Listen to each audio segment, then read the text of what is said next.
Hey everyone, welcome back to the Tune Project, and welcome to another video in our Fiddle Techniques series. Today we're going to be talking all about the octave, what it is, and how you can incorporate it into your playing. But before we jump into this video, if you enjoy the video and find it to be helpful, please give it a thumbs up. And if you're here but you're not yet subscribed to the Tune Project, I post here 2 times a week videos just like this one, so consider hitting that red subscribe button below. So what is the octave? Now, in this series, we've talked about double stops, we've talked about drones, we've even talked about the unison double stop. The octave is similar to all of these in the sense that we are, playing a double stop, but the difference is we are playing the same note twice. So with the unison double stop, we were playing the exact pitch, right? So if we were playing an A on the D string using our 4th finger along with open A, that was our unison double stop. The octave, however, is playing 2 of the same note, but in 2 different ranges or on 2 different strings, okay? So it's not the same pitch, they are 2 of the same note, but in different octaves, all right? So I know that can be a little bit confusing, but we're gonna get into it more today, so stay tuned. So to give you an example of what an octave double stop is, I'm gonna start by playing an open D with a 3rd finger D on the A string. And I'm gonna play these 2 together.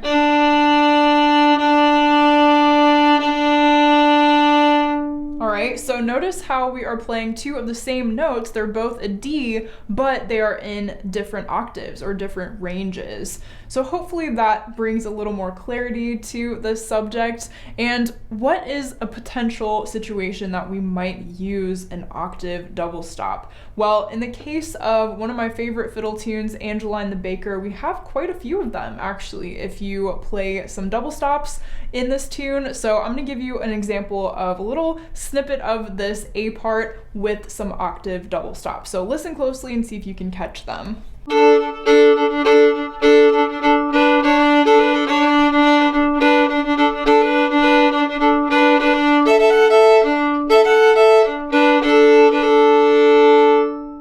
Alright, so right from the very beginning, we had that D octave, where we played the 2 notes together on 2 different strings. So that's an example of how you might incorporate the octave double stop into some tunes. And chances are, if you're already playing double stops or using drones, you probably have played the octave at least once. So I would encourage you to see if, any of the tunes that you already know have it. And if you're not already playing double stops yet, well, once you start to introduce them, maybe see if there's some places where you can add in this octave double stop and see how it improves the overall sound of the tune. So I just gave you an example there of a way that you can start to incorporate the octave into your own tunes and into your own playing.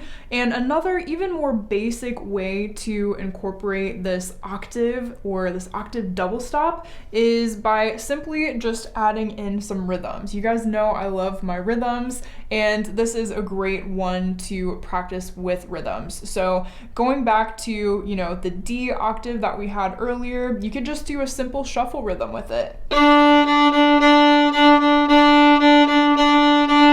Same thing with the E string. We've got our A and 3rd finger A.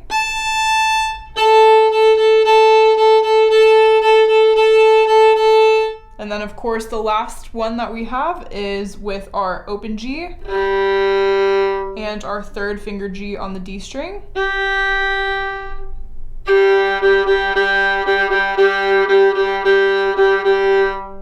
Alright, so that's another way that you can incorporate double stops or even just practice them while you're still getting used to them.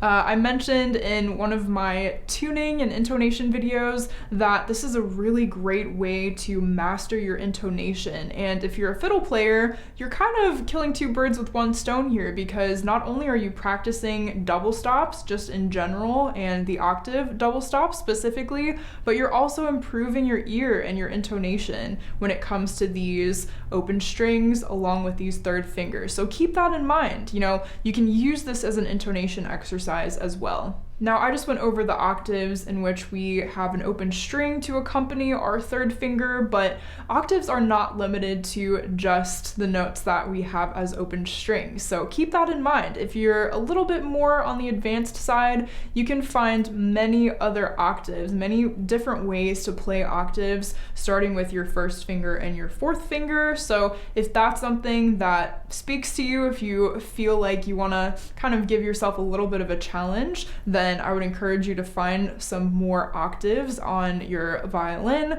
Otherwise, you can start with just the simple octaves using the open strings. This is a great way to kind of introduce yourself to the concept, to this technique, and also it's really easy to add into fiddle tunes that you already know. So that is a little bit about the octave double stop and ways that you can incorporate it into your playing, especially your fiddle playing. There's all different kinds of styles that you can use this octave double stop in, so I hope you are able to kind of get creative with it and find some ways that you can start to implement it into your own playing. Coming up this week, we have a fiddle tutorial, so we're gonna learn a fun classic tune, so I hope you'll stay tuned for that. And until then, happy practicing.